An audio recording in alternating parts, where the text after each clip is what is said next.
नमस्कार दर्शक बंधु स्वागत करुच्ची आज बॉलीवुड न्यूज को। दर्शक बंधु दमन हिस्ट्री क्रिएट कलापर एवं यार डायरेक्टर डिओ विशाल मौर्य और देवी प्रसाद लेंका तांकर परवर्ती चलचित्र पोस्टर लॉन्च कर सारी। फिल्म ना हूँ मिशन O2 प्राय आपण समस्ते जानी तेबे यह केबे रिलीज हम कहानी कौन स्टारकास्ट कौन रहा दमन परी हिंदी रे रिलीज हम कि यह सब विषय आप जानते कि जदि जानी ना तेबे वीडियोटी को शेष पर्यंत निश्चित देखो। किंतु पूर्व आपण गोटे प्रश्न जे आपण यह मिशन O2 चलचित्र रे हीरो भाव में क्या देखा चाहते कमेंट करूँ एवं यहीपरी अपडेट्स आगू देखिए मो चैनल को टिके सब्सक्राइब कर दिंतु। तेबे चलतु जानिबा।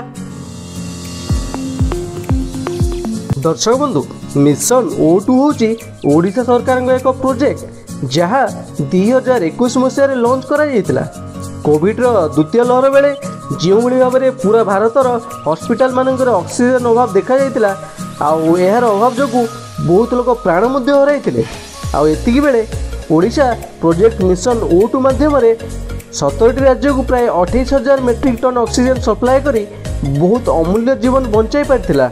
किंतु यह केबे भी एते सहज नथिला।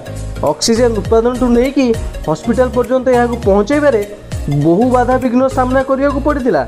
यह पर ऑलरेडी एक डॉक्यूमेंट्री अच्छी नेशनल जियोग्राफिक चैनल रे तो यह एक फिल्म माध्यम दर्शकों सामना को आनिबा एक बहुत बड़ चैलेंज मत लगुच। यह दिल्ली में रोथुवा दुई ओडिया दंपति कहानी उपर आधारित हो पारे। कोविड द्वितीय लहर बेले ऑक्सीजन अभाव यही दंपति प्रत्येक मुहूर्त किभली भाव में गुरुत्वपूर्ण थिला ताहा देखा जिबा सहित यही ऑक्सीजन तांको पाखु पहुँचबारे कौन कौन असुविधा सब आसीथिला यह को नहीं कहानी गतिशील हो पारे। आउ यार स्टारकास्ट विषय में ऑफिशियली कौन डिक्लेरेशन आसीनी किंतु एक विश्वस्त सूत्र जना पड़ी जे एथिरे सिद्धांत महापात्र और मनोज मिश्र एक गुरुत्वपूर्ण भूमिका आसीपारती। ता सहित किछि बॉम्बे कलाकार सहित कथबार्ता चली। फिल्मटी एक पैन इंडिया फिल्म हम माने यह उभय हिंदी और ओडिया रे रिलीज हम। बिग बजेट्र फिल्म स्टारकास्ट फाइनल है यार शूटिंग आरंभ हो प्राय 2024 अगस्त मसरे यार रिलीज लक्ष्य रखा जाइछि।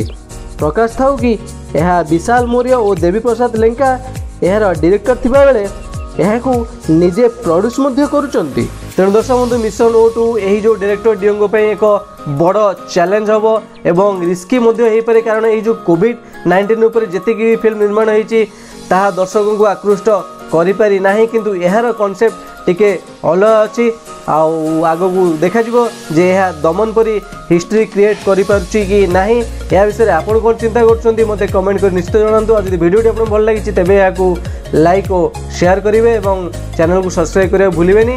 तो आज पे एतिकी रहूची। जय हिंद।